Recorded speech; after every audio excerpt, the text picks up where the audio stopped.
Everyone, আপনারা আগের পার্টে দেখেছেন যে আমরা কিভাবে আচারটা তৈরি করেছিলাম।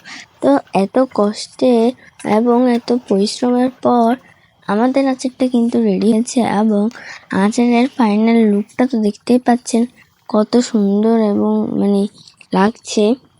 আর লাস্টে দিয়ে দিয়েছে এখানে জিরে গুঁড়ো এবং মরিচের গুঁড়ো, আর এখন সবগুলো একসাথে মিশিয়ে নেওয়া হচ্ছে যাতে আচারটা আরো টেস্টি সুস্বাদু হয়।